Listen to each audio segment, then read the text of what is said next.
Today we're going to focus on the thinking strategy, visualizing. To visualize as you read means to be able to form mental pictures or images inside your head. So how does that happen? Very good. So in books, authors plant clues and use words to help us visualize what it is they want us to see.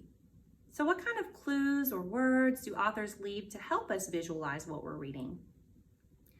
Awesome, you're on the right track. Authors might use clues or words to describe a character's appearance, maybe tell about the setting, include some words spoken by the characters or dialogue.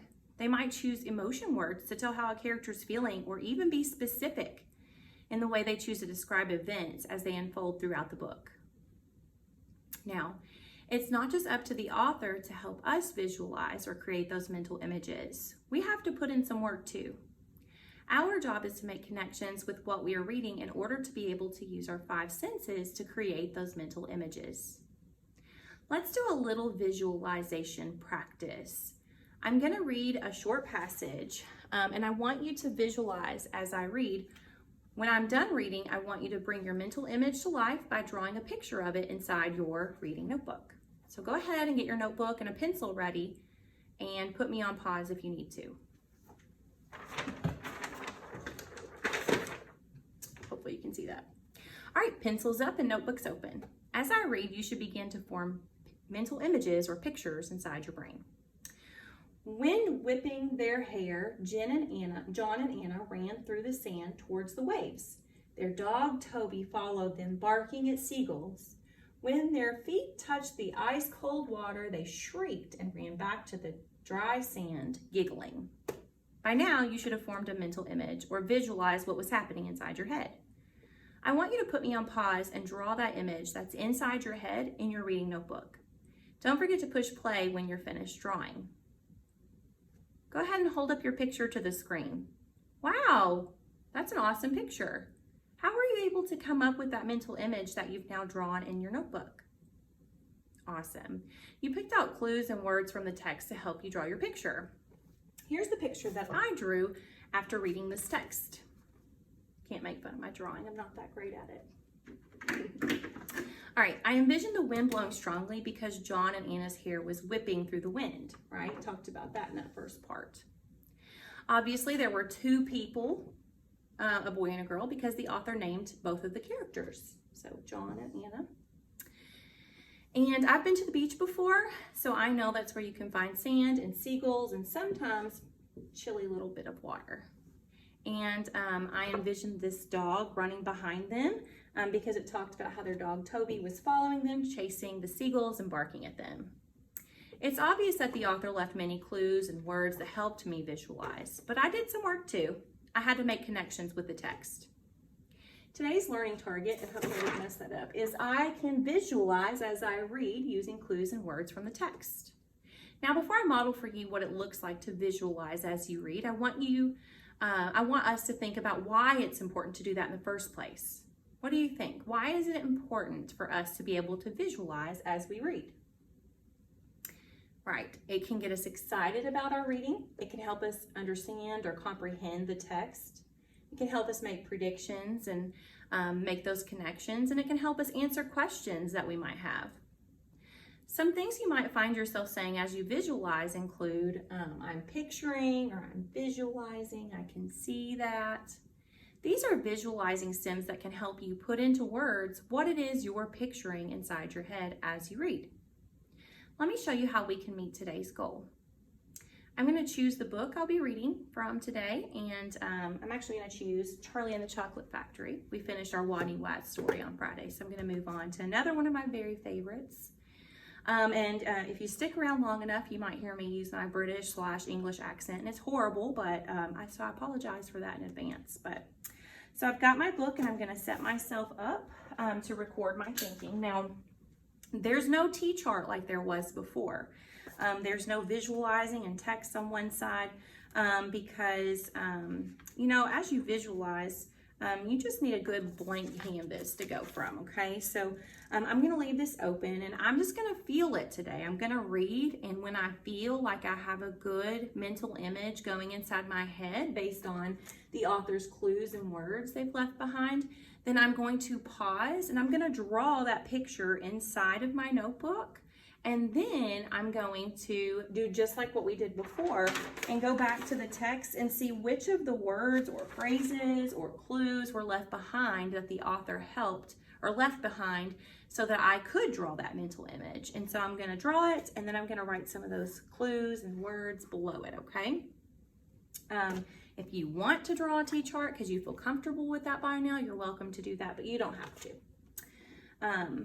So let's go ahead and get started. All right, Charlie and the Chocolate Factory by Roald Dahl.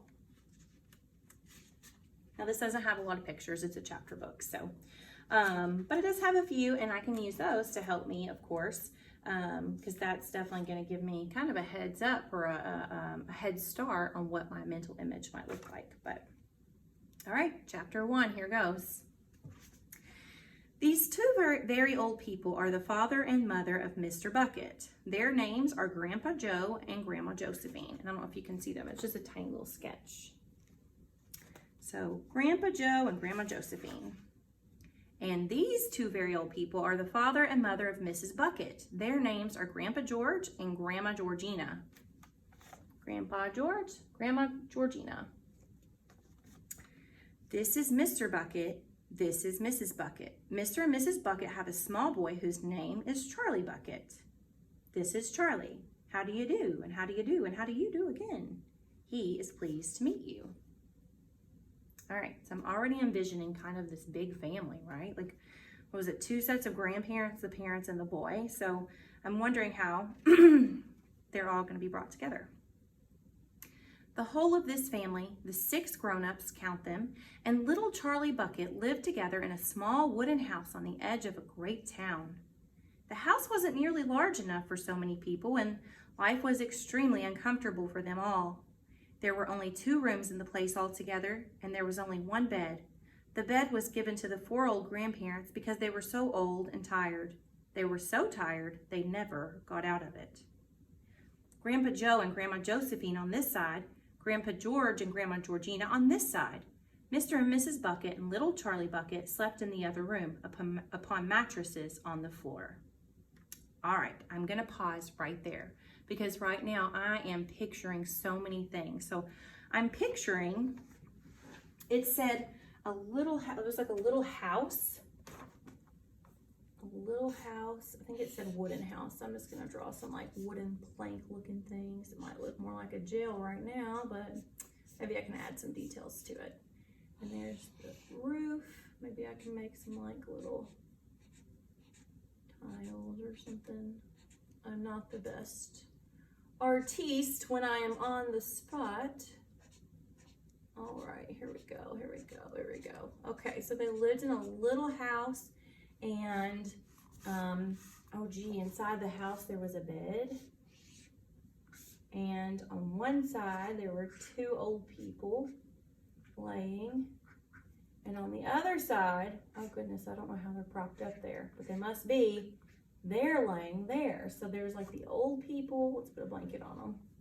And then in the other room, on mattresses on the floor, slept Charlie and his parents. So right now I'm envisioning that they must be pretty poor because they didn't really have room for everyone. It said they were uncomfortable. So let me go back.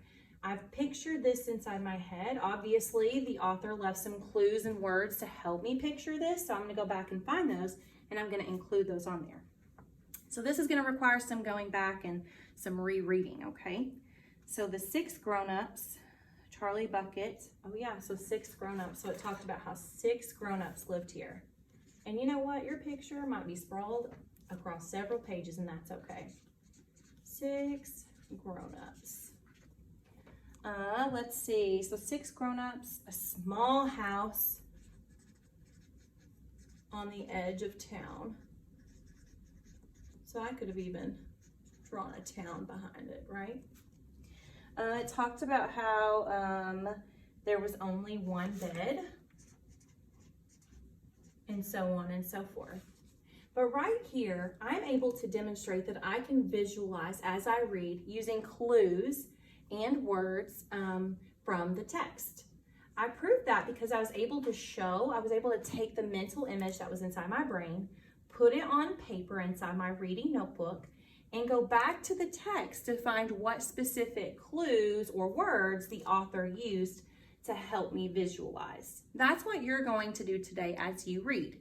You're going to start your timer, you're going to get your notebook and your book, and you're going to be ready. And when you have some visualizations pop up inside your brain, or any mental movies or anything going on up there, you're going to pause and you're going to draw them on the paper, and you're going to go back and find the words that helped you recreate what it was talking about in the book. Now, I showed you something pretty quickly.